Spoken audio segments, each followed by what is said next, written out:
Presidenti i Serbisë Aleksandar Vučić ka deklaruar se Beogradi kishte pritur hapa të mëdhenj përpara nga administrata e presidentit të Shteteve të Bashkuara Donald Trump, por se deri tani një ndikim i tillë nuk është ndjerë. Kur flasim edhe për tarifat, kur flasim për sanksionet ndaj Nisit, asgjë nga këto nuk ka qenë në dobi të interesave të Serbisë.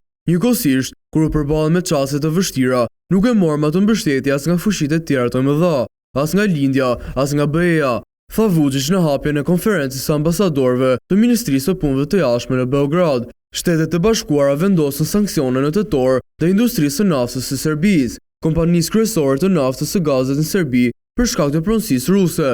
Nga ana tjetër, Rusia nuk ka treguar gatishmëri për të shitur aksionet e saj shumicë në Nis, në mënyrë që ta bëjnë të mundur heqjen e sanksioneve dhe ta ndihmojë Serbinë ta shmangë një krizë gazi. Presidenti i Rusisë Vladimir Putin tha ditë më parë se Moska ka ide se si Nisi mund të dalë nga kriza, por nuk dha hollësi.